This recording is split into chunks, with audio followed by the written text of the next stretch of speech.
Hey, we will go ahead and get started. So first of all, welcome. Good afternoon, everyone.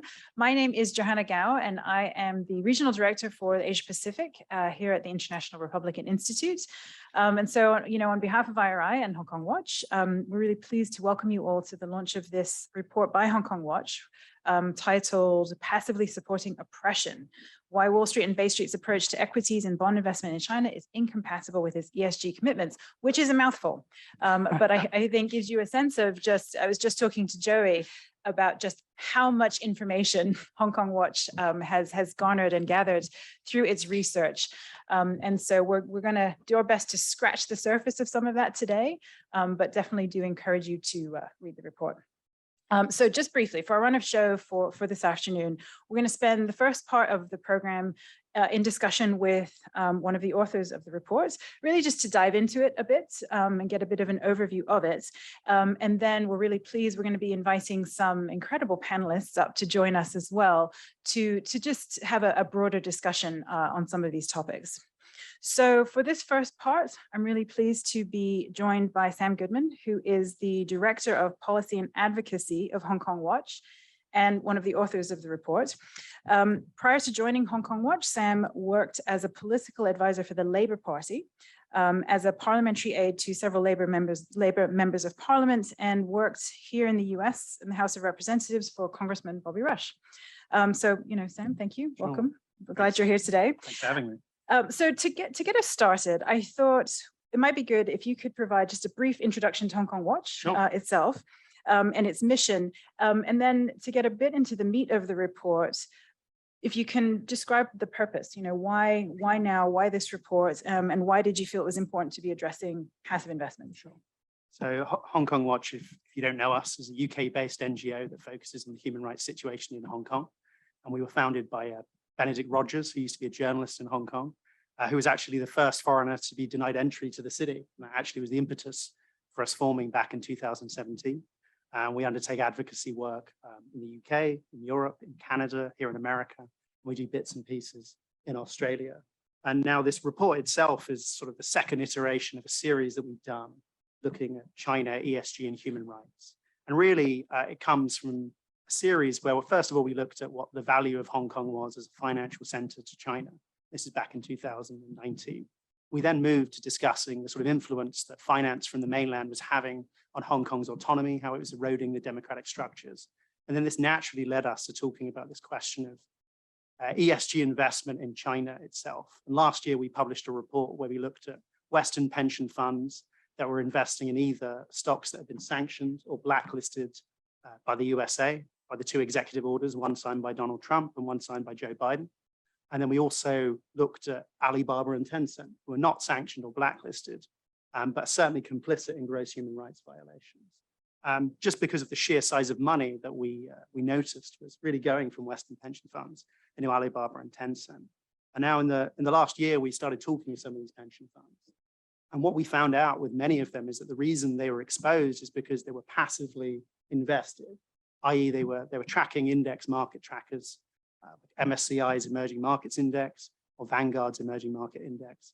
And therefore, that's how they were exposed. So Vanguard and MSCI were making the decisions of the companies that were in the fund, and the pension fund was handing off some of their money to be managed by them.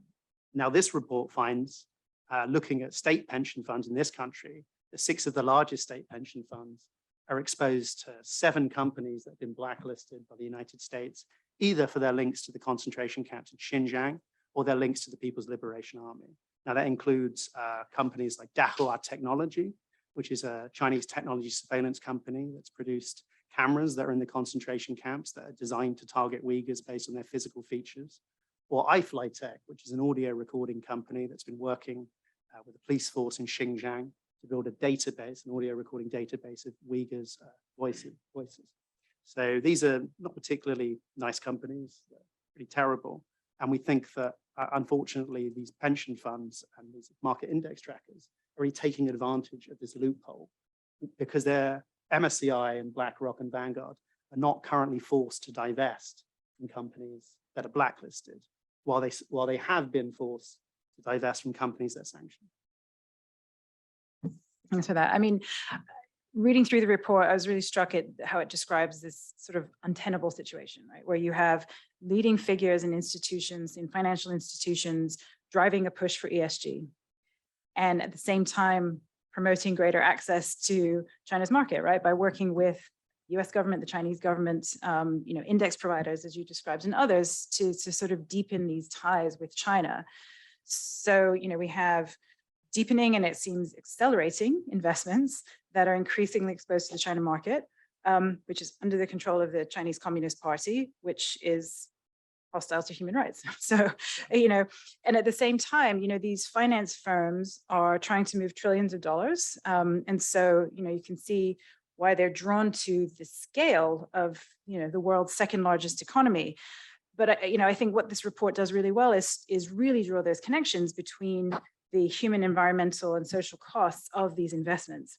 And so, part of what I wanted to get into is sort of two related questions. I guess one is when we're thinking about the lobbying activities of these firms themselves, what can be done, do you think, to increase scrutiny of the positions and the lobbying, the positions that are being taken and the lobbying that's being done by these finance firms, by these groups, first, and then secondly, how to raise awareness about the regulatory investment-based ESG risks that are connected with investments in China? Well, I mean, first of all, I think any exposure on the behavior of companies like BlackRock when it comes to privately lobbying government is welcome. And I think it should be done on the merits, not only that some of the investments are unethical, but also there are real governance issues here as well. And if you look at the example of Russia's invasion of Ukraine, BlackRock bet against Western sanctions. They basically were telling their investors a week before Russia rolled its tanks into Ukraine that they should invest in Russian gold, they should invest in Russian oil and gas, and they should invest in Russian arms. And they lost $17 billion of their investors' money. So there's a real question about the credibility of the advice of some of these financial companies. But you are right that they have been actively lobbying for the last 5 years, many of these index providers, to create a greater weight for China in emerging markets portfolios.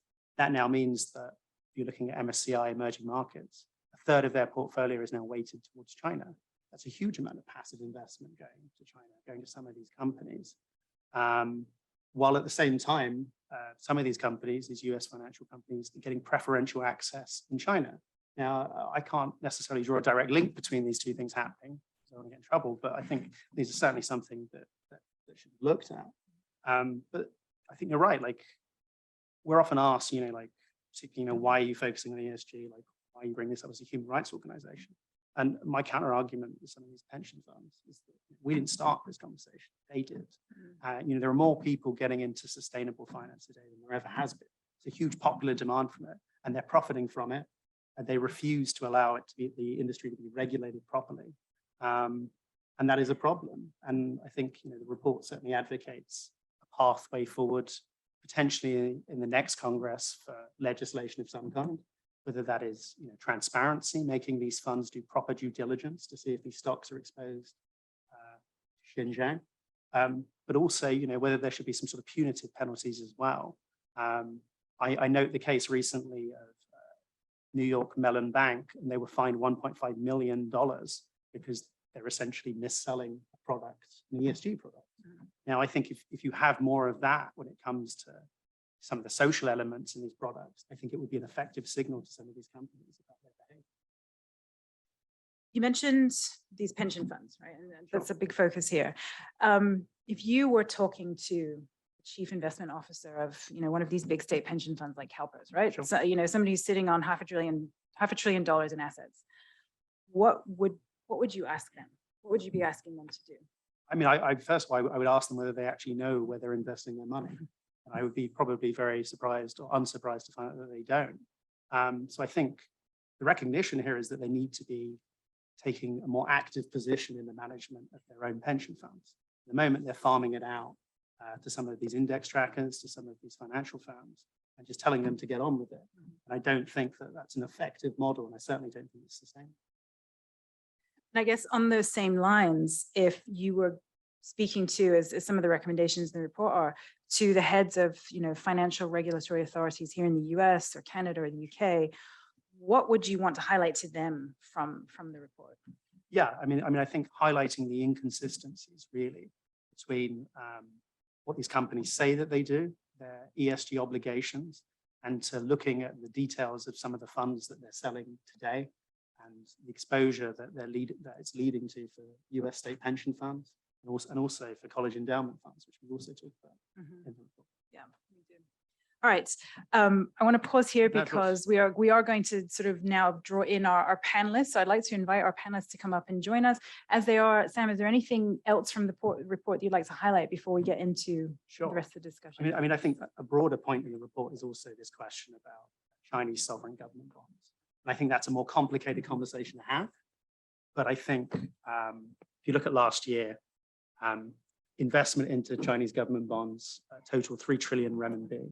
And I think we're now having a more sensible discussion about the incoherence of the previous Western approach vis-a-vis China, where it was, we will buy Russian oil and gas, but we will arm the Ukrainian troops, even though we know that this money is going to finance Russia's war effort.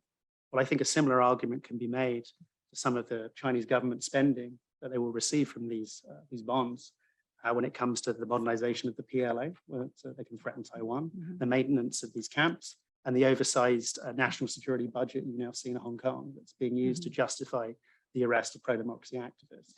There is an incoherence here. And I think in terms of bonds, I think there's a wider question about whether investing in Chinese government bonds would ever meet ESG obligations. See, we would say probably not.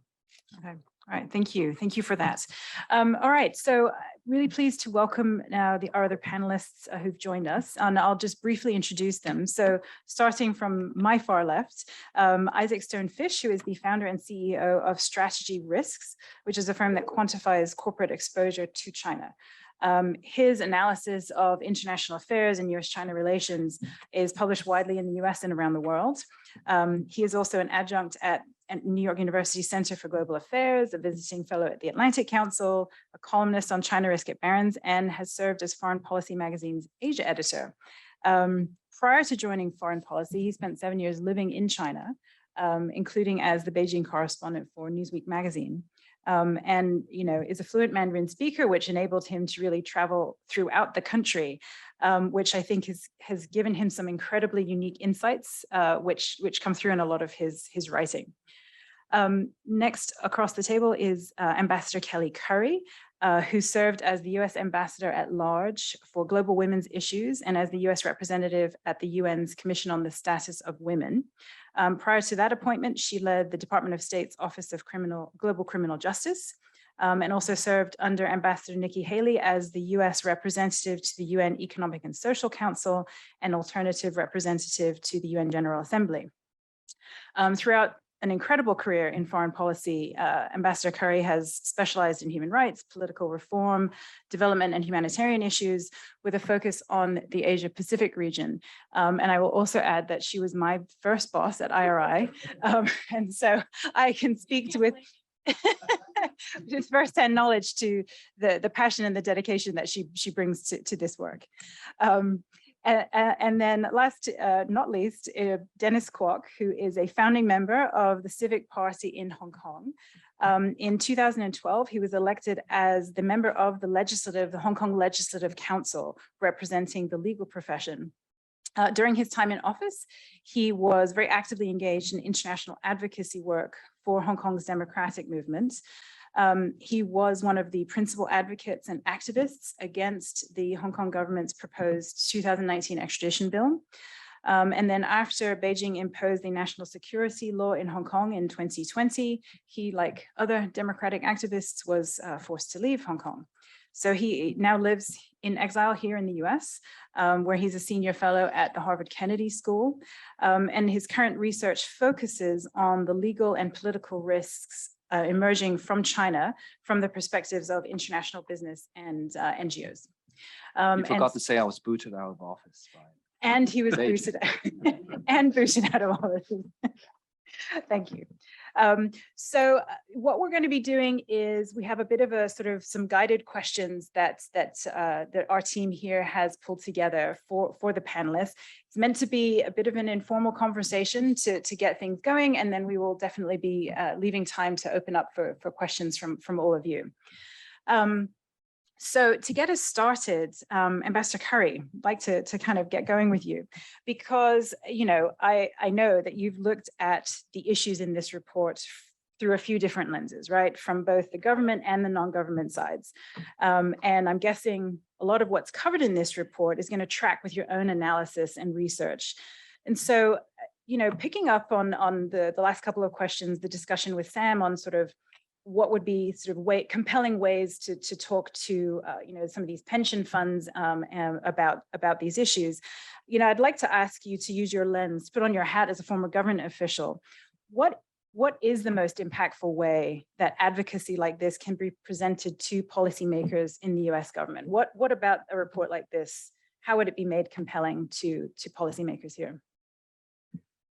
Thank you, Joe. And also congratulations to Hong Kong Watch on another excellent report on a topic that we do have a lot of shared interest in. And I appreciated their previous report in this series on ESG. I've been working on this issue as well. And we've been having a great dialogue back and forth talking about the problem here that they focus on, this massive hypocrisy, this delta between what investment managers and the financial sector, financial services sector talks about when they talk about ESG and when they talk about ESG investment, and what really it looks like on the ground, and the difference between how, for instance, the environmental sector is weighted in ESG versus human rights issues, and this massive chasm between the treatment of these issues. It's a huge problem, and there has not been enough attention paid to it. So the reporting alone that Hong Kong Watch is doing on this and calling attention to this is helpful in terms of having actual data to go in and talk to people, including to government officials. So just getting more data out there, getting more facts and figures. And I'm looking over at my friend and another partner in crime, Robbie Smith from the Coalition for a Prosperous America, and friends at Uyghur Human Rights Project, friends at the Sheffield University in the UK that are really exposing the problem here of these companies, these entities that are getting capital from US and other Western financial capital markets that are involved in gross violations of human rights that threaten our national security, threaten our economic security. And so the first big piece of it has been to collect the information and really highlight the problem, because you can't solve a problem that you don't know exists. So that's really been making policymakers aware that there is this massive problem. That has slowly been building. I think you see now in Congress. I know that in the executive branch, we were very seized with that, with this issue, and had some real activist people in the executive branch who were willing to go out and do things like, you know, send business advisories to businesses saying, you've got a problem with your supply chain, you've got a problem with the companies that are listed in your indexes, or whatever the issue was, and whatever the industry was, alerting them to the fact that they have a problem and that they are opening themselves up to, whether it's geopolitical risk that you've talked about, or risk of losing investors' money, which is the only thing they really care about, that they will get blamed for the financial costs. And so I think that you're seeing a convergence of a lot of things that are getting policymakers' attentions. Then the key is also to have specific actionable things that they can do about it once they realize that there is a problem, and really have that pressure. I think that what we've seen is that, and if you look at the executive branch of the United States, and I think that the situation in the UK is fairly similar, and also in all of the Five Eyes countries, I would say it's, and in the Europeans, it's fairly similar. You have the popular branches of government that are closest to the people, that are more responsive to the concerns of average citizens, who are far ahead on these issues than much further ahead on these issues than the administrative sides of the equation, the executive branches in these countries. And so learning, I think, I think the advocacy groups have done an amazing job of educating members of Congress and their staff about this and making sure that they are putting a lot more pressure on the executive branch to actually act. And then you see within our executive branch, you have a real problem with the agencies in our system that I would say, I don't think it's an understatement to say that they are basically captured by the financial services agents, by the financial services industry. And there I would put the Treasury Department, the Securities and Exchange Commission, basically the very agencies of government that are meant to stop this kind of stuff and to protect investors, in particular the SEC and PCAOB. And I would even say, we're right now we're in the middle of this huge kind of educational effort to get the tiny little executive branch agency that runs the federal government's 401k to understand that they cannot put federal 401k funds into Chinese entities. Like, you would think that this would be a no-brainer. This is literally our military and federal workers 401ks, and the agency that is in charge of that, which has BlackRock as their investment manager, and which seems to be more interested in listening to BlackRock than protecting the interests of their participants or reflecting U.S. national security concerns, is just like, yeah, we're just here to make money. I'm like, actually, no, you're not just here to make money. You're not Charles Schwab. You're the federal government's 401k. There's a difference. They don't want to hear it. So it's not easy. I guess that's one thing to say, I think, but educating, using those leverages, that leverage of public pressure and the representative institutions in our political systems to put pressure on the more attenuated ones that are right now being very responsive to Wall Street and much more concerned about what Wall Street wants than they are about what's the right thing to do in these situations. And then making sure you do have actionable things that can be done. And if they won't do them on their own, then going back to those representative bodies and getting legislation put in place, because a lot of times, and you hear this from companies too, I'm sure Isaac can relate to this, that companies are like, well, if it's the law, we'll do it. But they're not going to do it on their own.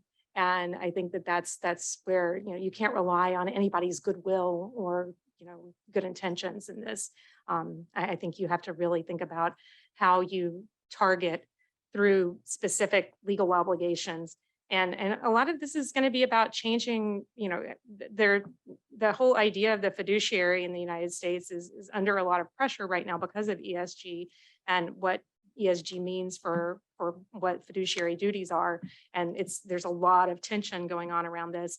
At the state level, we're seeing a lot of pushback on ESG agendas in Republican and red states. You're seeing pushback from the governments in those states on ESG agendas.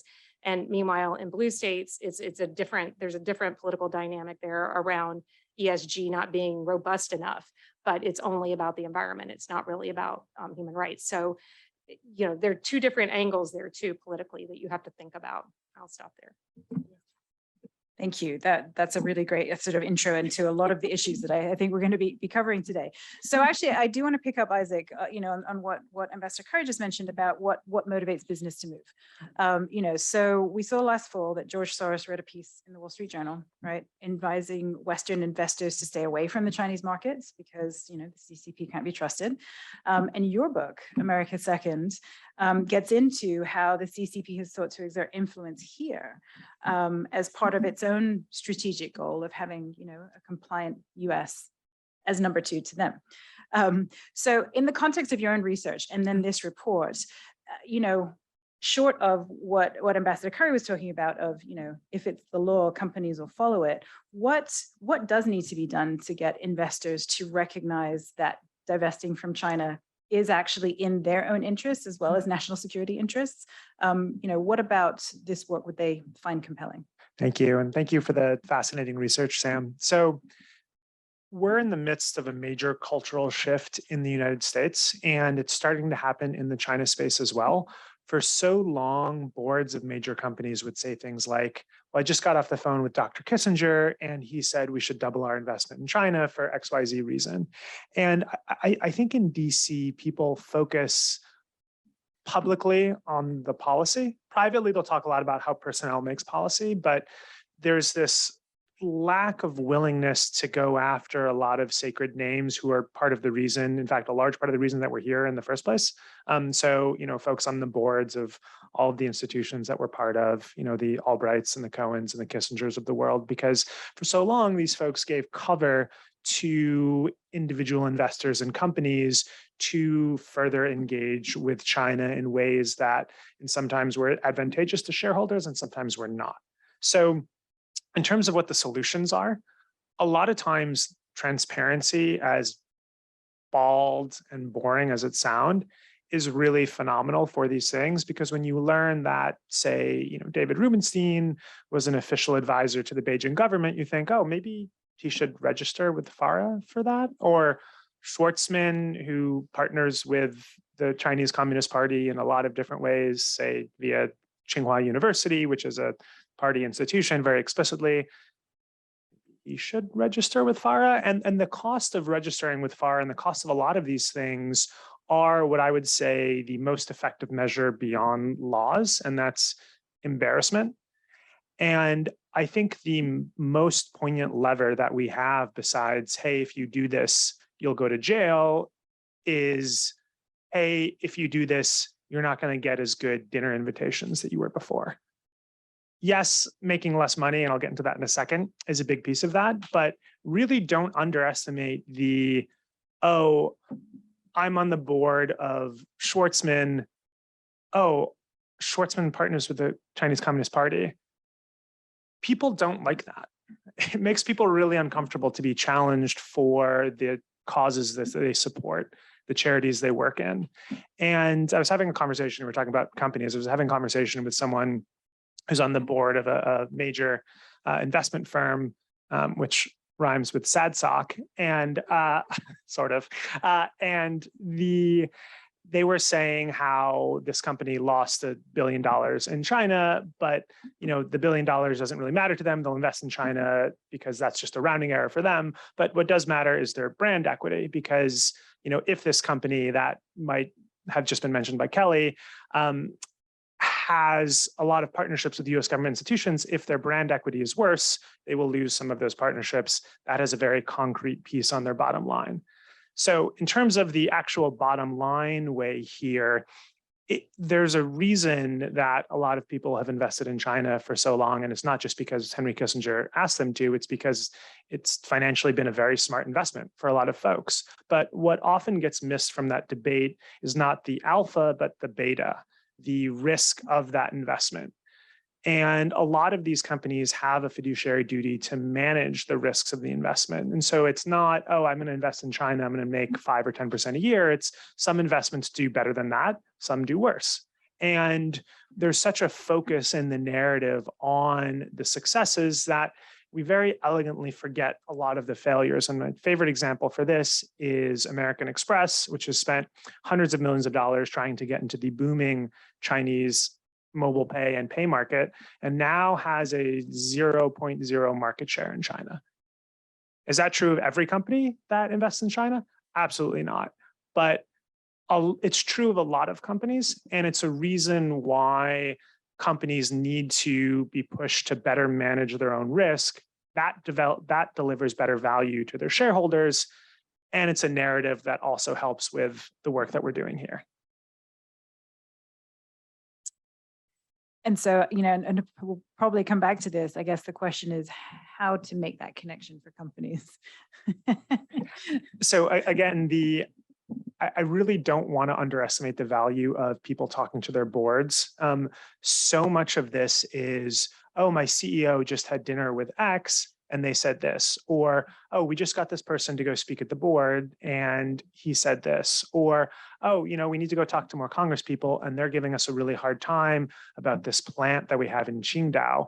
How much is this plant in Qingdao worth? Oh, it's only $10 million a year. Okay, just get rid of it. I don't want to get these embarrassing questions. Or, oh gosh, if we do this, my CEO is going to have to prepare for a testimony to Congress. That's very valuable for a company to not have to do because it takes a lot of executive time. And that's something that's very valuable, both from a company's perspective, but also people in the company under the CEO don't want to be blamed for Rubio asking embarrassing questions to the CEO.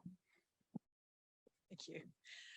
So I just want to move to talk about these ESG indexes themselves, because it's been raised by a couple of people already, just sort of what a mess they are. And so Dennis, I want to start with you because we know the industry, these standards, they lack consistency, right, between index providers, between pension funds, between asset managers. I think that's probably how a lot of these Chinese companies that are facilitating human rights violations are getting onto these lists. So your experience, right? You did a lot of work lobbying the Hong Kong Stock Exchange in the past to enhance their ESG disclosure requirements, right? And so I think it'd be interesting if you can talk a bit about that experience, and really, are there some lessons from that advocates here in the US and in other countries could learn from the experience that you had of how to effect that disclosure? Yeah. So thanks for Hong Kong Watch for doing this excellent work. Sam and I have been doing quite a lot of writing on ESG related issues over the past year. And I think it is important for Hong Kong Watch to start this conversation, because when I was a lawmaker in Hong Kong, we co-sponsor a private members bill called the Hong Kong Modern Slavery Bill, which is premised on the UK Modern Slavery Act and also the Australian one. But legislation is a very slow and painful process. And in the Hong Kong Legislative Council, there was simply no appetite, especially not from the pro-Beijing camp, to consider anything like the Modern Slavery Act. But we push ahead with it because it created a focal point for people who care about modern slavery to look at these issues from all around. And we managed to do that with a private members bill because the Hong Kong government knows this is becoming a bigger and bigger issue, especially for Asia, because the number of victims for modern slavery is around 40 million globally. More than 60% of them are in the Southeast Asian region, including China. So that's a big issue for companies in the region. But we managed to lobby the stock exchange together with others to get them to change the ESG disclosure requirements. I think it's one of the first major exchange in the world to do that. It was before all the extradition saga. It was a relatively non-political period of Hong Kong. So we managed to push that through without any political wrangling. So the stock exchange now requires all listed companies in Hong Kong to disclose and investigate whether their supply chain has any forced labor element or unfair employment practices. Now, I've yet to see how companies are doing this kind of investigation, because a lot of them are just box ticking exercise, which is the experience also with the UK Modern Slavery Act, and also less so in Australia, but also a lot of companies are just going through the motions, especially the UK Modern Slavery Act has no teeth to it, that companies can simply just tick the box and say, oh, well, this supplier told me that they have no modern slavery, but that is clearly not enough.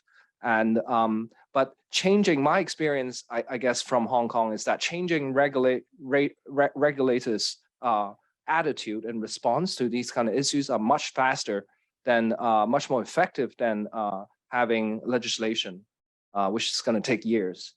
So that's the first takeaway. My second takeaway is, I think, with the two other speakers, I just want to supplement that. The ESG, the S in the ESG is also about sustainability, right? So what we are seeing is that when Wall Street doubles down on investment in China, not only are they complicit in human rights violation by investing in companies that has supply chain issues, that has forced labor, that has factories in Xinjiang, that uses forced labor from the Uyghur community, but also it is inherently unsustainable for people to invest state pension funds of this country to China, and for several reasons. One, it is that we're seeing the regulatory decisions coming out of China to be increasingly erratic and irrational. They could wipe out a whole industry like what they did with the private education sector that has billions of dollars on the stock market. They could wipe it out in one day, because Xi Jinping said in 2019 that education security is very important for PRC. And what is education security? We must not allow foreign companies to run our education system. We must kick out all the foreign schools, and tuition is just not doesn't sit well with common prosperity, because poor families can't afford to send their kids to private education. So a whole sector wiped out overnight. And this is the domestic political situation in China right now, that they could pull out at the Ant Financial IPO within a week. They could say to Didi Chuxing that your IPO in New York was wrong. Come back and list in Hong Kong, which they're still finding it very difficult to do. But these are the decisions that you're seeing out of China. And also, I think on the bigger picture, we are not waking up to the geopolitical risks that we are facing. That after Ukraine, people may be starting to turn to look at the South China Sea, to look at Taiwan Strait, to ask themselves whether the risk of something happening over the Taiwan Strait is as low as before, or are we just deluding ourselves that Xi Jinping is not going to move in on Taiwan at some point in the future? And what happens if he does create a military conflict over the Taiwan Strait or South China Sea? All the investments that American company make in China could be wiped out overnight. You're talking about trillions of dollars. So that is the kind of risk that I don't think companies are willing to really be honest with themselves and their investors to say, are we too exposed to China? Is it an inherently stable and sustainable investment market that we could safely go into? And I think looking at the smaller kind of granular policy development, my last point is that I think China is getting ready for some kind of rupture with the West. Two pieces of news that came out recently that got me thinking about that. Recently, the Financial Times reported that yes, out of battery. It's unsustainable, this mic. So the last point that I want to point to is two pieces of news that got me thinking about a potential rupture with the West. One, it is the Financial Times reported that on the 21st of April, the People's Bank of China called in a lot of the top bankers around the country in China to ask them to start thinking how they could limit their exposure to Western sanctions. If China is sanctioned by the West the same way Russia is sanctioned, how can we protect ourselves? That is a very top decision that was made by People's Bank of China to ask banks around China to start thinking about that. Number two, they issue a memo to prohibit all senior CCP officials from owning overseas assets, and their kids are not allowed to study abroad. Now, this is also, I think, an important development because it is as if Xi Jinping and the top leadership of CCP are preparing for a major rupture with the West. Now, if Western companies are still sleeping or sleepwalking into China with pension funds, with investments, are we being too naive? Thanks, Isaac. I get the sense you have something to add here. So those are excellent points, Dennis. And just to jump on your point about a war, I think there's a real reluctance both in DC and elsewhere to talk about war because it makes people think that you're advocating for a war. I think that needs to change. There's a very real possibility that there will be a hot war between the US and China very soon, whether over Taiwan or a dozen other countries in Asia. And stating that fact doesn't mean you want that to happen. It means that that's a very real possibility. And I think sometimes this is diplomatic speak, but when Blinken says we're not trying to contain China, well, we are trying to contain China. That's been policy for quite some time. People say, well, we're getting into a new Cold War. We don't want a new Cold War. Well, we've been in a Cold War for quite some time. So fighting a trade war and a cyber war. So I think DC is used to being ahead of the business community these things and needs to continue to be more explicit on these things because otherwise it gives the business community cover to say, well, Blinken's saying we're not trying to contain China. So obviously we're going to continue to work with China, as opposed to people realizing, oh, so much of US policy is geared towards forcing US companies to reduce their exposure to China because that's against US national interest, and allowing us to be explicit about these things, explicit about the very real specter of war, makes it easier for companies, perhaps privately, and frankly, for a lot of them, private is the best solution, to start really having serious discussions at their boardrooms. Should we pull out of China because China could invade Taiwan or Japan or Vietnam, et cetera? Jump on a couple of those points as well. I think that, I think that Dennis is absolutely right. I think, China gets a vote here. It's not just, sometimes when you're a policymaker, and especially I found this tendency to be true when I was in government, that we tend to think that everything that happens in the world is a result of what we do or our own actions, and forget that other countries out there have agency and that they are acting according to their own interests. I know that sounds like a pretty basic thing that you would want to incorporate into your foreign policy thinking, but you would be surprised how infrequently it's actually done, and how often, the decision making that's coming out of the State Department or the NSC is really like in this very blinkered kind of thinking about, oh, if we do this, then this will happen, or, we can't do this because then this will happen. Like, these countries have agencies, and China in particular has agency. And the fact they have been prepared. I mean, the whole dual circulation economy is about how do we become less dependent on the the West for things that we need to keep growing our economy and stay in control of the country and keep the Chinese Communist Party at the, as the paramount control of the country. And let's not ever forget that that is the number one goal of the party. It's not growing the economy. It's not even territorial integrity. Those things are a means to an end to ensure that they remain at the top of the pyramid. And I think that sometimes we forget these things when we are making policy, whether it's economic policy or security policy, and that we misprice risk all the time, because we aren't thinking, we're projecting and we're mirror imaging them and thinking about that their equities and their incentive structures look like ours when they actually do not at all, in very, very fundamental ways. So this gets at the problem, at the root of a lot of the policy problems.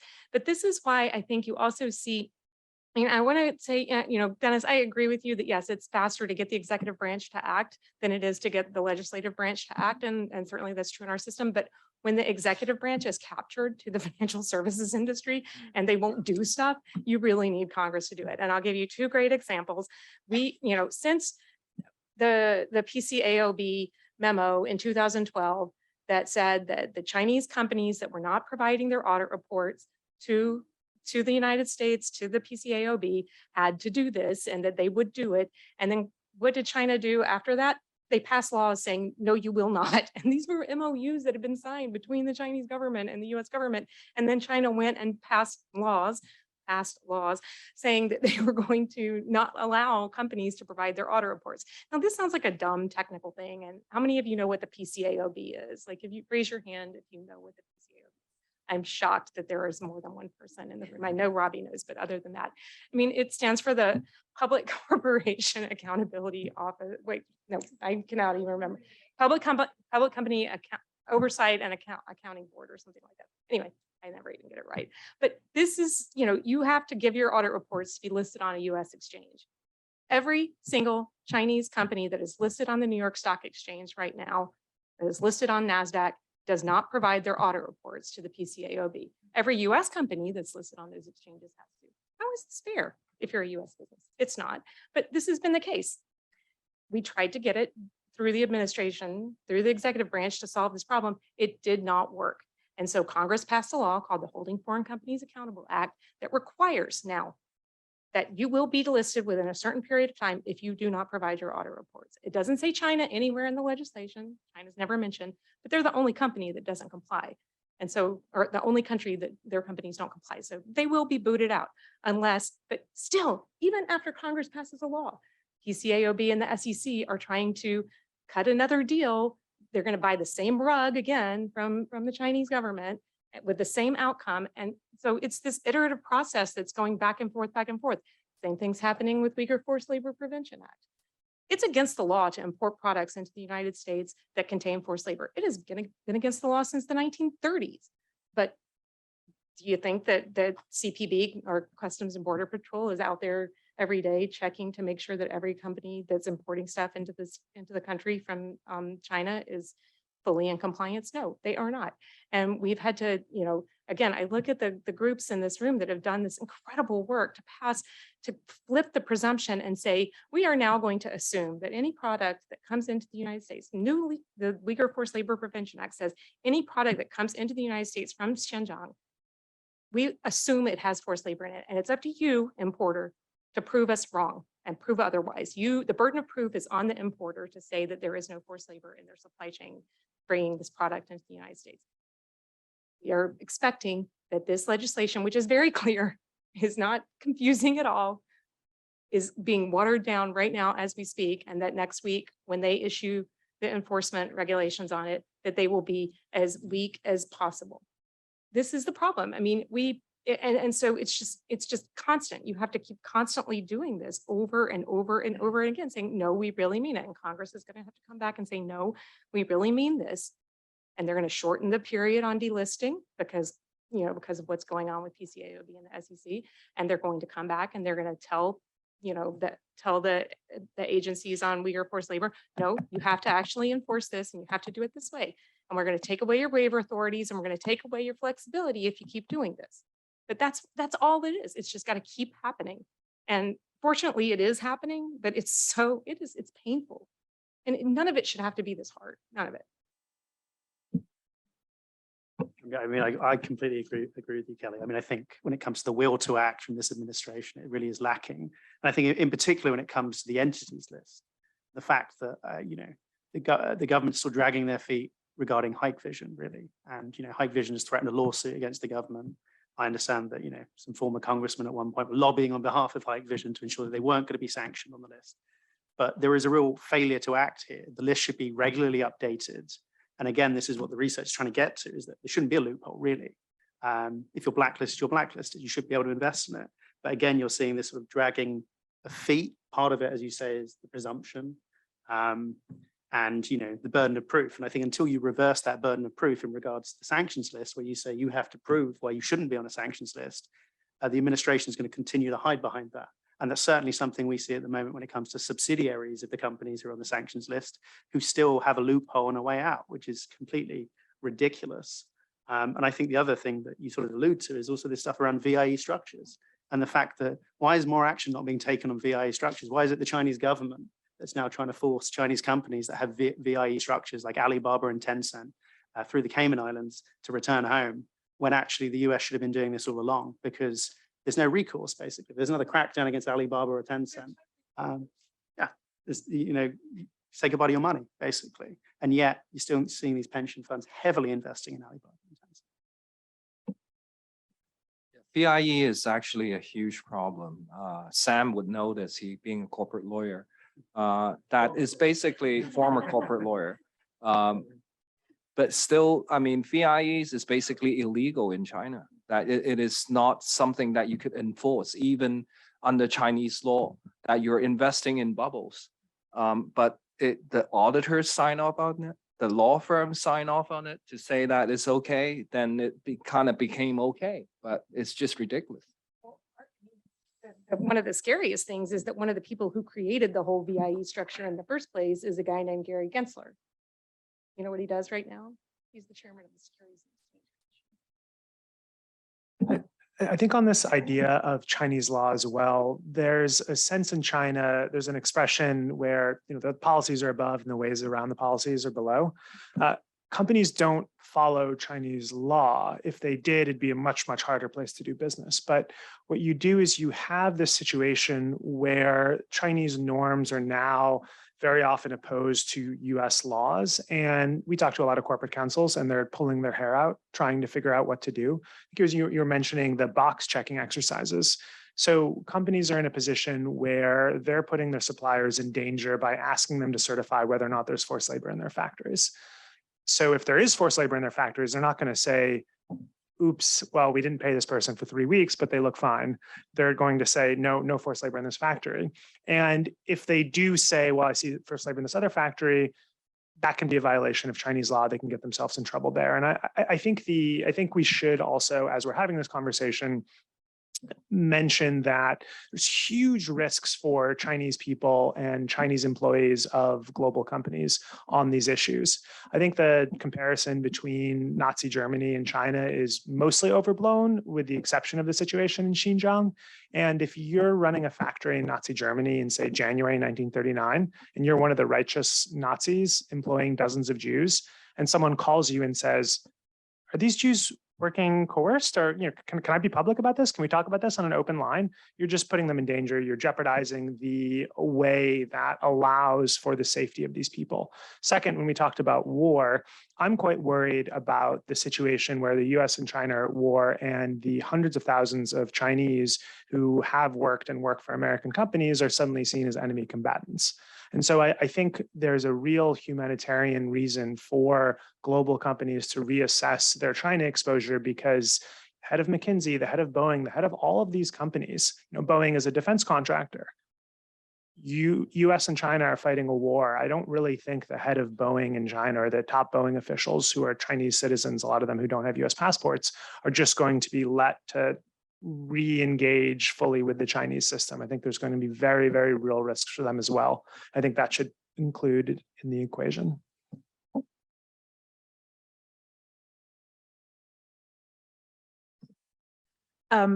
So we are going to start, as you're all thinking about questions, because we'll move into the Q&A. I did want to just to sort of pick up on we were talking about the ESG indexes earlier, a couple of other themes to pick up on. So,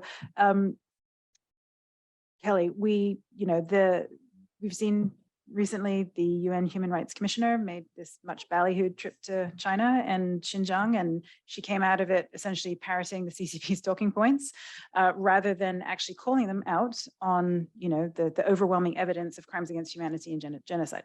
So, you've worked within the UN, you've seen the mechanics of how this works. Do you think, well, what is the role of sort of multilateral organizations like the UN setting standards, setting guidelines for global financial markets? Or maybe the question is, what should or could the role be? Yeah. Okay, so one of the reasons we're in the mess that we're in with ESG right now is because of the way that ESG was basically created and birthed by the UN out of the Global Compact. And the UN, I mean, bless their hearts, as we say in the South, they thought that they could sit down with a bunch of bankers, the biggest banks in the world, 20 of them to be exact, and say, hey, we want you to invest in development and help us achieve our sustainable development goals. And we're, how do you feel about that? And they're like, can we make money? And they're like, sure, why not? Okay, then yeah, we're all in. So instead of, but the UN, again, bless their hearts, they really thought that these companies, these banks, these big banks were doing this because they believed in the sustainable development goals. Even though the banks came in and said, can we make money while we're doing this? And that was their, precondition for being involved in it. They really thought, oh, we'll make them a party to the SDGs, and we'll co-opt the world's largest banks and make them development partners. What do you think happened? Not that. So what you saw was instead the financialization of ESG, and it turned into a marketing and branding tool for the financial services industry globally. And that's what it is. At the end of the day, ESG is a marketing and branding tool for asset managers, bankers, who, you name it, people who spend their days making money for a living. And so the idea that the UN is now going to try to fix the problem through anything and through any means is I think not tenable. I think that they now are stuck within this framework. They both underestimated the attractiveness of what they were putting out there and overestimated their ability to control this problem or to control this monster that they've created. And so, they're as much at fault with their naivete or whatever you want to call it. I'm going to give them the benefit of the doubt and say it was naivete and not something else. But so that's where the UN sits on this. And then you have a very weak Secretary General who is completely in the pocket of China, which is working very steadily to transform the UN into something that is much more useful, a much more useful tool for China. And every day working very hard at that, putting a lot of resources into it, a lot more resources than we and the other democratic countries are putting into it, and doing it in ways that we couldn't, even if we wanted to, because we can't straight up bribe the Secretary General by giving him $10 million a year to play with and fund money, which the Chinese do. It's called the UN Peace and Development Fund. You can look it up. It's not a secret, it's a real thing. And we can't do that. You know, our Congress would go insane if the US government tried to give the Secretary General an unfettered fund of $10 million a year for 10 years. That just would never happen. So we're in a situation where the UN also has this bias toward dictatorship, especially toward left-wing dictatorships, but definitely a bias toward dictatorship within the UN system. It's hardwired into the system. And so we're seeing the limits of it on everything from the UN Security Council's inability to deal with pretty much anything to the way that China has been able to insinuate itself into all of these UN agencies and very effectively. So I don't think that the UN is part of the solution. I think they are actually part of the problem at this point. And I would add the World Economic Forum and all these other, you know, the going all the way to the COP and all of the climate stuff. I mean, the GFANS, the Global Finance, what is it? I can't even remember what it stands for, but it's the financial vehicle that Mark Carney has set up to do. You know, this is like ESG on steroids, right? He's got all these banks to commit all this money for climate change and remediation and everything. And it's like, okay, yeah, this is gonna work great. I mean, it's just insane. It's insane to me that this keeps happening, and people keep, you know, falling for this scam over and over again. It's beggars belief on some level. No, we come for the candor, Kelly. So my last question, and then want to open it up to you, is to you, Sam, right? Because most of the people in this room have a 401k or a 403b, or, you know, some kind of a fund that is going to be by default sort of involved in, you know, this passive investment. So what can we do, you know, to bring about some of the change that you're talking about? Yeah, I mean, I think Kelly said it earlier about the TSP and the fact that they're now considering for the first time to allow it to be invested outside of American stock exchanges and probably managed, no doubt, by BlackRock in the future. So there's a window of activity really for everybody who's involved in that scheme. And we've had some success in the UK. I mean, we did in the last report, we looked at the Parliamentary Staffers Pension Fund, and we found that they were exposed to equities linked to Xinjiang. And they basically wrote to Legal & General, the largest pension fund in the UK, and we had a big meeting with them where they basically raked them over the coals. And it was really embarrassing. But given the senior level of people Legal & General said, they were clearly very vulnerable to the public criticism they received. Now, are they going to change course on this? Probably not. But I think you need that kind of grassroots activism. You need people asking where their money is going. You need people banding together. There are enough people who work for the federal government. If fraction of them take an interest in their pension scheme and start asking questions about it, they can move the dial a bit. And I think the same is probably said at a state level as well. I think there's a sort of nascent growing movement on student campuses that you're seeing at the moment in relation to endowment funds. I think that's great. I hope that spreads like wildfire. I think they might run into a bit of trouble because a third of a lot of these endowment funds is managed by private equity. And that's a whole nother conversation. That's a real black box in terms of not knowing where their holdings are. But I think, as Dennis said, we're in a better place because people have woken up really to the threat of China. They're having more serious conversations about really where the leverage is, right? And the leverage is finance, right? And if you get Wall Street and you get the City of London, you get some of the financial centers working together on this and actually introducing some common sense regulation. And again, it doesn't have to be a punitive thing. This is a growing industry. There is money to be made. But I think, as Kelly says, you have to put it into law. You can't expect them to just do it out of the goodness of their hearts. It's never going to happen. And just as a final point from me, I think what's interesting is, of course, in 2008 and 2009, Wall Street crashed the global economy by selling CDOs, things that they knew were very risky prospects. And I looked back in March at the holdings of the top 5 banks that received the largest bailouts from the US government. I think it's Citigroup and Morgan Stanley. Citigroup's got 21 billion invested in China last year. That was their state position. Morgan Stanley had 23 billion, I believe. And they both received 25 billion each from the federal government in 2008, 2009. So their holdings in China are now nearly bigger than the amount of money that they needed in the last bailout. So if something goes wrong in China, that's a problem. Like, I'm not worried about BlackRock because they're big enough that they can survive. I'm worried about the US financial institutions that are following them down the rabbit hole who may not survive. All right, so over to all of you. Questions, please. If you could share your name and introduce yourselves, and then go from there. Hi, my name is Yuchi. I'm a grad student at Georgetown University. Thanks so much for this. I have a question for Sam. So I'm sure you looked at CalPERS, which is, California's pension fund, the biggest in the nation. They hired for their chief investment officer a Chinese American who worked for the 1,000 Talents program back in the United States. And then members of Congress wrote a letter to California saying, hey, what's up with this? And then California and California Fashion said this is anti-Asian racism. But a couple months later, he was surreptitiously let go.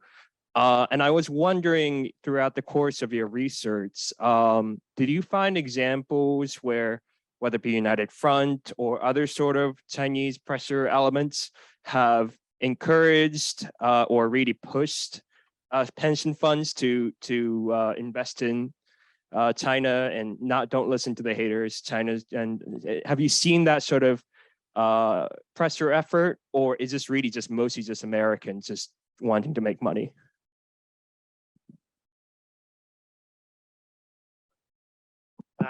I mean, we haven't seen a lot of United Front work around pension funds, but to be honest, I think, and maybe some of the other panelists want to weigh on this one, like, the biggest cheerleaders for getting into China are American firms, basically. Whether they've been co-opted or not, like BlackRock or whatever, is another question. But I think, to be honest, the United Front don't really need to encourage some of the pension funds to be doing this, because They're doing it now. Exactly. I think Ben Mong was a Schwartzman guy. I think he's the one who helped get him that job. And yeah, you don't need, when you have someone like that doing it, it's far more effective than if there's a United Front official. Make the foreign work for China. What I can share with you from my experience in Hong Kong is that the United Front does work on the financial capitals, and how the red capital in Hong Kong really changed the nature of our financial market to a point where China can say, we don't really need international financial capital. We can use and rely on the red capital that's already in Hong Kong. That is really the dominant player in the market. That's why they could afford to do what they did to Hong Kong, because a lot of people think, why would they do that to Hong Kong? They need the international community and financial. Well, first of all, the banks are not going anywhere, and they know it. And they made that calculation that they were right, essentially, that the financial institutions will not do anything, even if they destroy one country, two system, because the financial institution were already relying on so much red capital as their business source. So they're making tons of money. And why would they do anything and leave? So I think that the kind of same kind of calculation is being had over the US financial institutions. They're all rushing into the Chinese financial market as they open up. But no one is asking the obvious question: what if they change policy tomorrow? What will happen to all those investments? Well, I think this is why you also see, like, every Chinese firm that is listed on a US exchange is dual listed on Shenzhen or Hong Kong or Shanghai, and they're going to keep doing that, and they're going to, what I read of the regulatory announcements at the end of last year was that, yeah, if you want to go do an IPO in London or Hong Kong, or in London or New York or whatever, that's fine. But really, you really should do it in Hong Kong, because that's better for everybody. And I think that they're not going to prohibit companies from coming and doing IPOs here, but they are going to make it such an unattractive option for them. And we're doing our part to make it unattractive in some ways too, which is, fine. But I think that what we've got to, also think about when we're talking about some of this stuff is that it's not enough that that we do kind of make sure that we're inoculating ourselves when it comes to the United Front. I think that we also have to, yes, the foreign companies, the international banks do a great job of doing this for the Chinese, but the United Front work operates on so many different levels. I think that where we're going to see the biggest problem is in private equity. And you look at Sequoia, look at what's happening with Sequoia, look at what's happening with Tiger. And it's so much more opaque than we have so many problems with what's happening in the open markets, what we can see, what has to be disclosed, what has to be where you do have. I think the biggest danger right now is this combination of everything moving into the Chinese markets and out of our markets. And so again, as much as I'm like kind of like, please delist, I'm also like, they delist, we're still dumping capital into them. And then also, it's the private equity that really, I think you're right, private equity, because it is so opaque and we have so little visibility into what's going on there. And it's the round tripping private equity that's coming back into the United States. What I call the small, smart money. It's not huge amounts of money, but it's investing in strategic industries in the United States. It's investing in our bleeding edge Silicon Valley stuff. It's, helping these countries get through the valley of death by owning an equity share in them. And then they come out on the other side. And, it's the stuff that's happening there that's totally off the radar is what really, really keeps me up at night, more so even than what's going on in the capital markets.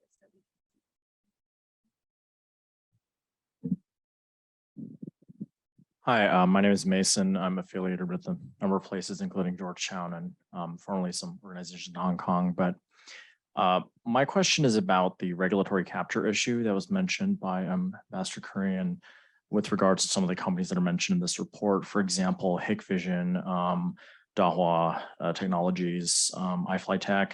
Many of these companies have contracts with state and local governments, with local police departments in the United States, with school districts to provide temperature monitors, things like that. Now, I know in the past, with regard to, say, Iran sanctions, state governments have had some role, like DFS in New York has had a role in enforcing Iran sanctions. So do you think a push to pass state and local or even city municipal level bans on contracts with these companies, state laws to try to force divestment from, say, like CalPERS or other major pension funds, do you think there might be more productivity at the state level than at the federal level? So, great question. There we go.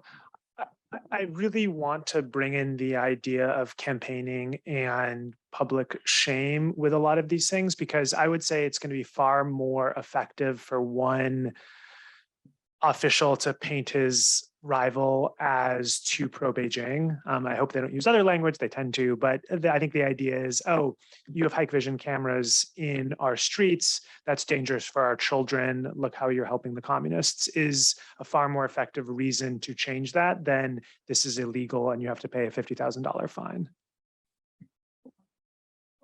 In my conversations with attorney general, with state attorney generals, state financial officers, they are very much, a year ago, not so clued in on this, now much more so, and very interested in trying to figure out what to do.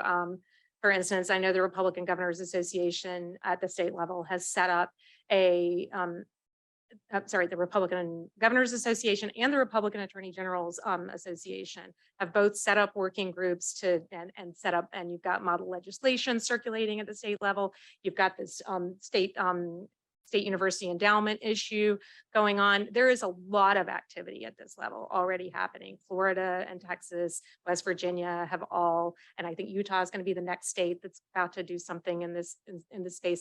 So, and it is freaking out. Some of these companies are especially so BlackRock was forced to hire state lobbyists for the first time in their history because their involvement in the state pension funds in Texas and it was being threatened by some of these activities, and they've had to go in and actually do lobbying in Austin and in other places to try to preserve their business there. They've been kicked out of West Virginia. BlackRock has been kicked out of West Virginia. Now, big part of it was because of coal, because of their ESG activism against fossil fuels. But the number 2 reason that West Virginia gave for kicking BlackRock out of their state pension fund was China. So this is happening, and it's definitely, you know, right now, I think because of the regulatory capture problem at the federal level and the revolving door between these firms and I mean, again, like Gary Gensler, the head of Brian Deese, who's the head of the National Economic Council, or BlackRock, Blackstone, Blackwater, one of them, you know, I keep that, they all run together in my brain, but he used to work for Ray Dalio, whichever one is that. So, you know, they're all, it's like the most incestuous between Treasury and the SEC and the White House NEC and these big firms. It's just a revolving door. So I think at the federal level, we're kind of stuck right now because of those capture issues. I think that there's a lot that can be done at the state level because they all are making their own way on this. I mean, just to add, I mean, we've been discussing this issue in the UK quite a lot recently because we've got a procurement bill at the moment. And we spoke with the government about this, and they think there's maybe 1 million Hikvision cameras in the UK. And the big pushback that they're getting is just the cost of actually removing these cameras, replacing these cameras. And that's something that state governments are going to have to think about. I completely agree with you. Like, there's a blueprint piece of legislation and one state's the first mover on that can be replicated across the whole of the United States. And that's why actually, to be honest, the different activism that's going on at state level should be encouraged and sort of fostered, really, sort of find a way forward.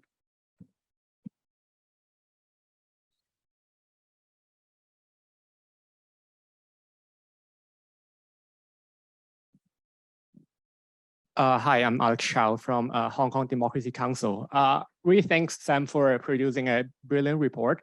My question is more related to panelists' assessment on what folks can do in the US concerning China policy, because it seems all our panelists are having a quite pessimistic or critical assessment on the current administration. And my question is actually related to 3 episodes that we had with conversation with. So one episode is we talked to State Department officials. So when it comes to sanction, he is saying the administration doesn't have enough political will to push forward for more sanction.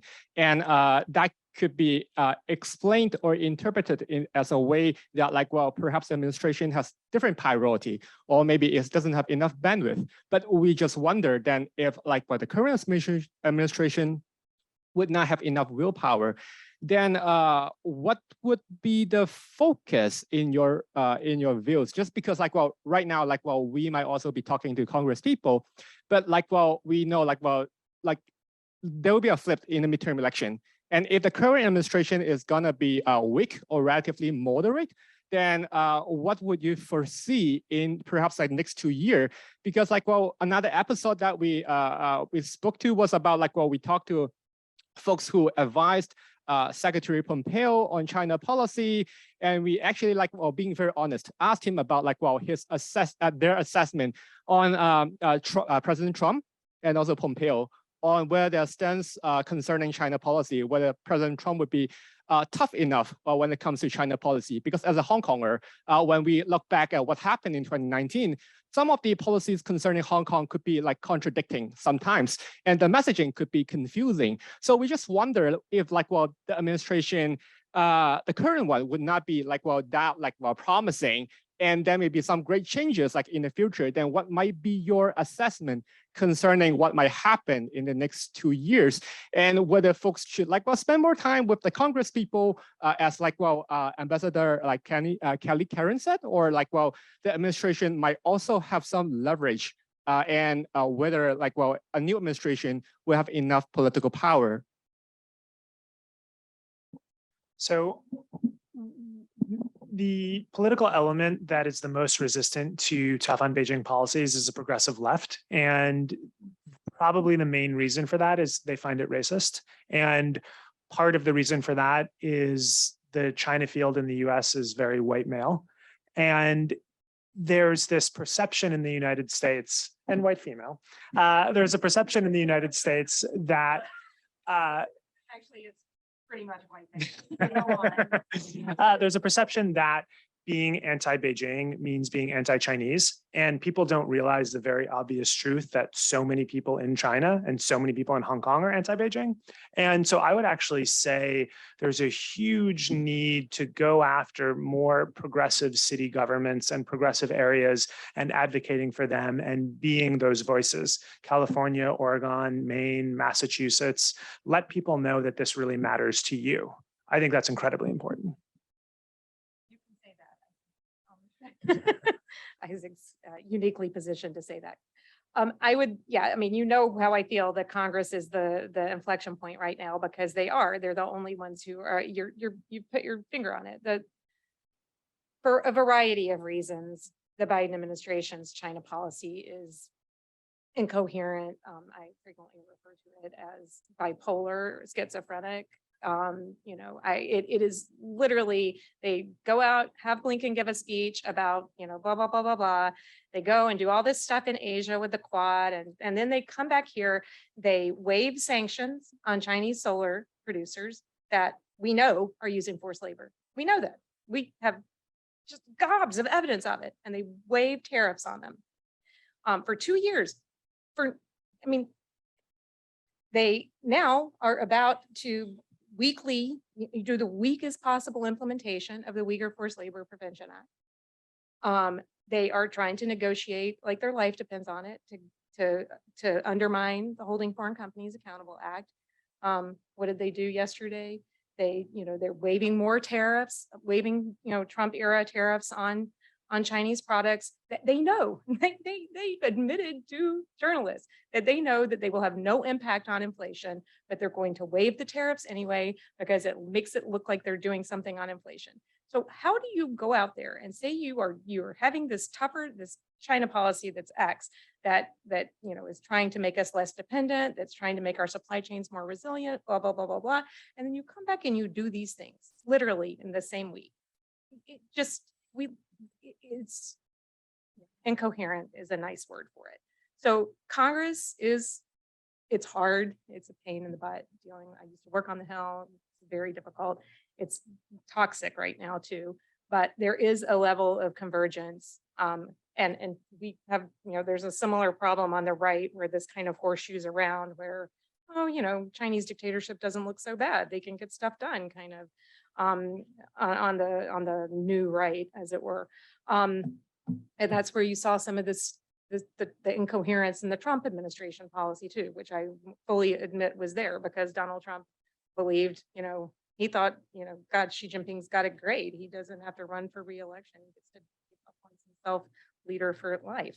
And so you will continue to see that. I think the state level is really, really, because the next leaders in Washington at the federal level, they come from the state level. And so not only are you getting stuff done at the state level where we're all locked up here in Washington, but you're impacting and influencing the people who are going to be in Washington in the next administration, who are going to be here in the next Congress, who are, that's our pipeline for leadership. And so I really encourage people to go down to the state level, get to know state. And if you don't think that the Chinese are at the subnational level, at the Chinese Communist Party and the United Front, that's where the United Front is working, is heavily, heavily at the subnational level.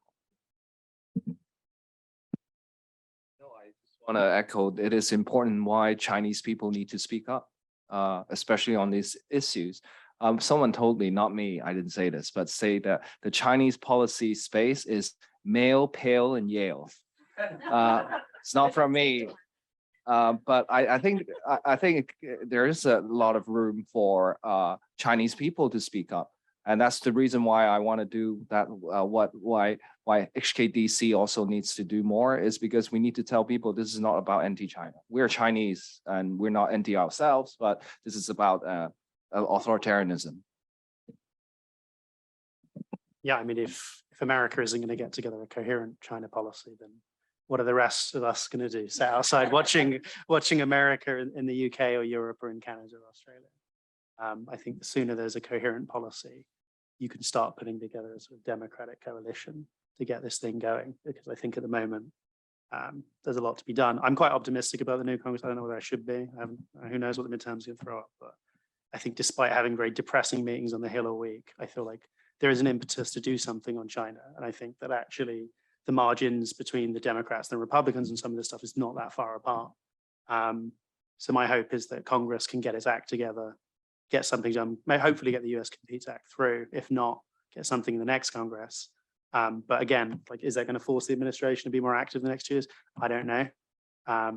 But yeah, clearly something needs to happen. Yeah, really fascinating discussion. Thanks so much to all the panelists.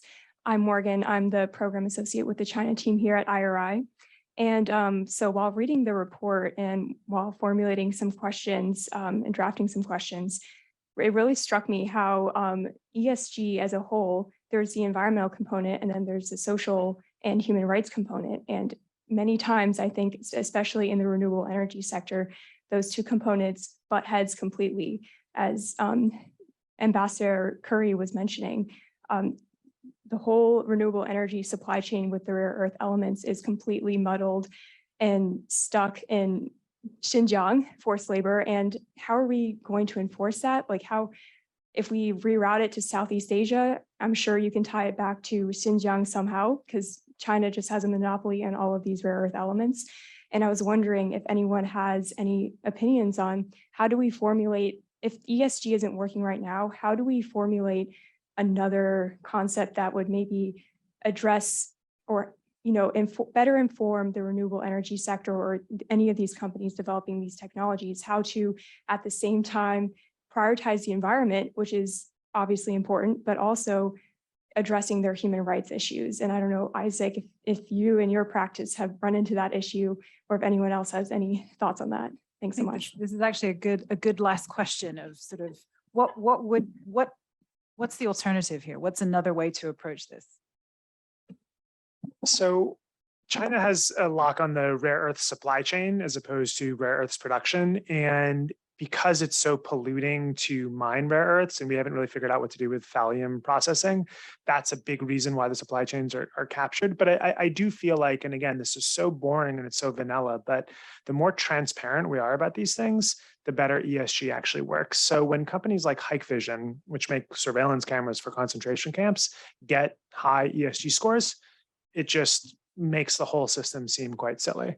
You know, how can China Construction Bank be in a ESG fund that Brown University, you know, invests in?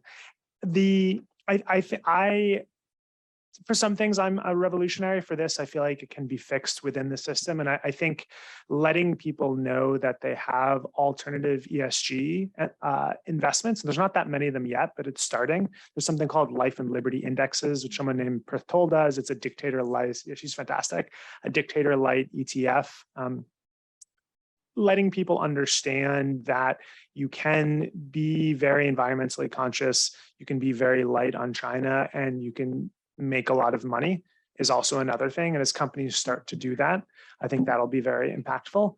And I do feel like individuals and companies need to understand there is quite a first mover advantage for a lot of these things. So we're not yet in the era where a Fortune 500 CEO has publicly come out against China, but we're real close.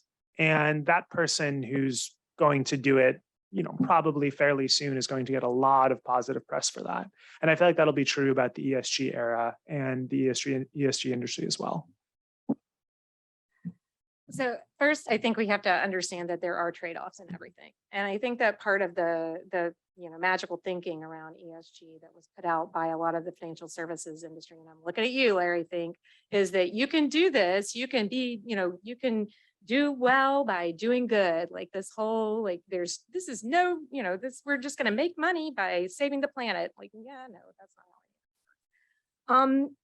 I think also it has taken us decades to get into the mess that we've gotten ourselves into with supply chains, and we're seeing it now with inflation, right? I'm not an economist. I don't even play one on TV, but I can see that the fact that China depressed prices through the China price for decades and basically allowed us to do things to defy economic gravity for decades because we didn't have to deal with inflation because China was literally keeping the prices of stuff so low that we, and here we are today. Look, behold, the consequences of my own actions.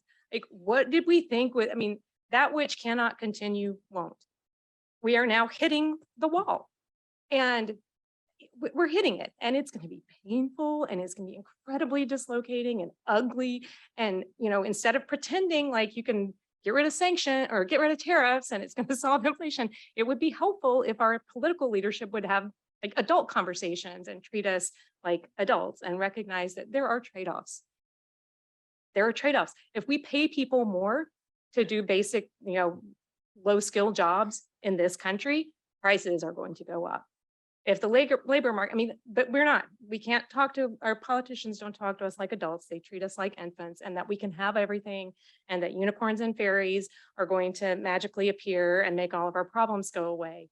That's, it's going to be bad. And you can't have cheap solar panels that rely on forced labor and the polysilicon at the base of the supply chain for solar. Polysilicon's in everything, in every photovoltaic cell that comes out. You cannot destroy the solar market here, the solar production capabilities here, let China own the whole supply chain, and then, expect that, oh, wait, there's forced labor. Now we have to, but the price can't go up. And it's just, we've got to be adults about this, and you've got to tell people, treat them like adults and understand that there are trade-offs. Jinko Solar cannot continue to import solar panels into the United States as long as they are continuing to use forced labor in Xinjiang. And they are continuing to use forced labor in Xinjiang right now today, but they're still also able to import solar panels into the United States right now today. This has got to stop on some level. And when you poll people and you ask them, are you willing to pay more for a solar panel that does not have forced labor in it? They say yes. But if you're going to pretend like, we're not, people are not stupid. They know when things are not right. They're not dumb, but our government continues to act like they are. The worst is BYD, actually, the battery manufacturers that have all these critical minerals in them, and they're on, ESG lists. They're, because they're making clean, renewable energy. I'm like, have you seen the mines that this stuff comes out of and processing facilities that it's not, it's just, so they've either got to get serious about ESG and make it real, and that means like all the way down the whole supply chain, or they've got to acknowledge that it's a marketing and branding exercise and it's nonsense, and actually come up with something else that's real, that actually does, acknowledge that there are trade-offs. And ESG doesn't allow for trade-offs. It tells everybody you can, eat candy all day and there'll be no consequences. And it's literally, it's infantile. I don't know how else to describe it.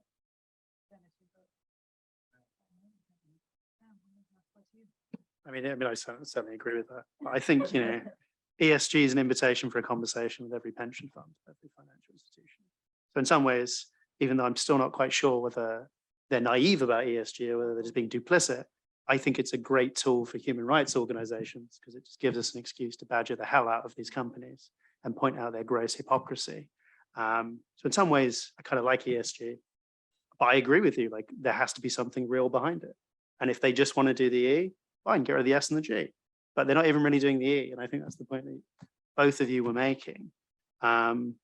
And I think, again, like with the pension side of things, if you were honest with people and you said, look, you're going to get less returns on your pensions, maybe more of it will be going directing to, say, domestic infrastructure, because it's not like the infrastructure in this country doesn't need some improvement. I think people will get behind that. Manufacturing, let's restart manufacturing for solar in this country. Let's use pension fund money to do it. I think there's innovative ways of doing it and dealing with the problem. As you say, like, are the politicians willing to have a mature discussion about that? And are the people in Wall Street as well?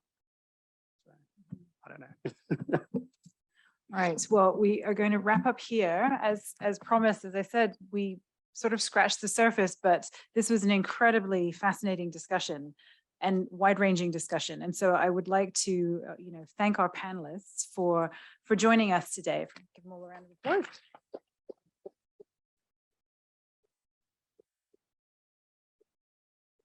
And so again, thank you to Hong Kong Watch for this incredible report. Thank you all for joining us today. And we look forward to seeing you again and for what I'm guessing is the next installment of this research. Thanks, Sam.